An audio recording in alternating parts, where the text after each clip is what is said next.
came up again, and it was again passed. So that has been broadly supported in this committee, although not unanimously.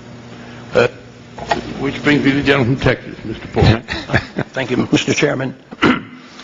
In the past, most members of the Federal Reserve Board, including your predecessor, when they come before the committee, they endorse in general, the idea of transparency. They don't just say we're against transparency. It's the definition that really counts. Most members then would also argue for independence, which generally means that they don't want the Congress to know exactly what they're doing. But I saw the article today in the Wall Street Journal, not your editorial, but an article, and there are a few quotes there that I wanted to ask you about. And I do know that all of us can get misquoted in the newspaper, but I want to clarify this because it's either misleading or somebody is confused, and I want to see if I can figure this out.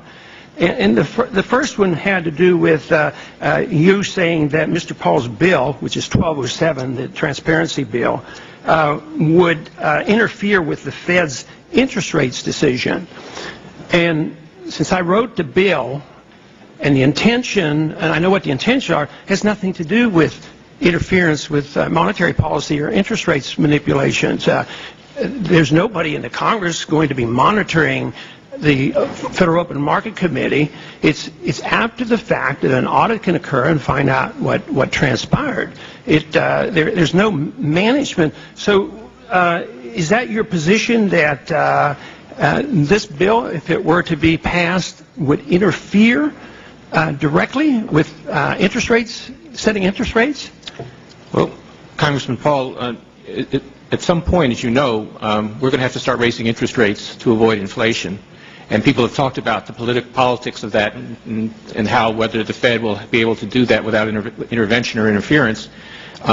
If we were to raise interest rates at a meeting and someone in the Congress didn't like that and said, I want the GAO to audit that decision, wouldn't that be viewed as an interference or at least an ex post? No, I wouldn't think so. This is just reviewing it, and you can do what you want. What about today? Interest rates are artificially low. Could there be any political pressure to keep interest rates artificially low? Historically, that's been well known. It's been documented and written about how other Federal Reserve chairmen, they're on the verge of reappointment, and they know the president, and all of a sudden, so it's not like it's not politicized now. Just the fact that they can issue a lot of loans and special privileges to banks and corporations, that's political. This idea that it would be political because we know what happened afterwards just doesn't seem to add up. Since time is short, I want to go on to the next quote, which I find fascinating because hopefully I can agree with you on this one. Because this is, in actual quotes, it says, we absolutely will not monetize the debt. Well, that's one of the major reforms sometime in the distant future that would be beautiful, because that would stop all this chaotic monetary policy, inflations and depressions and recessions and all the mess that we have. But you say you will not. At the same time, I quoted the $38 billion that was bought last week and the plan to buy $300 billion of U.S. securities. These securities are bought by dollars you create, and if you're buying U.S. securities, what is that if it's not? And besides, if the markets really believe that you would absolutely not monetize debt, I think the markets would get hysterical. So it seems to me like I'd like to understand exactly what you mean by that. Well, the purpose of our limited program was to address private credit markets, Congressman. When we complete the $300 billion program that we announced, we will have less treasuries on our balance sheet than we did 2 years ago, because we sold off a lot of treasuries in order to make room for these other things we were doing. Secondly, after we complete that $300 billion, our share of outstanding treasuries will be at one of the lowest points in the post-war period. So we are not taking a significant portion of U.S. treasuries, and we are not actively intervening or actively trying to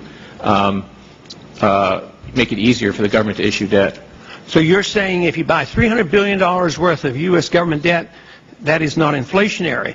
The true definition of inflation is when you increase the money supply. And the immediate consequence is it sends out false, bad information. to the marketplace. So whether it's when the bubble is being formed or afterwards, all you're doing is inflating constantly. You've doubled the money supply. Interest rates are artificial. People make mistakes. So it seems to me that you're in the midst of massive inflation. But I guess you have a different definition. When you double the money supply, that's not inflation itself? Or are you looking at only prices? May I respond? Briefly. Inflation is the change in the price of the consumer price level, which is that's very stable right now.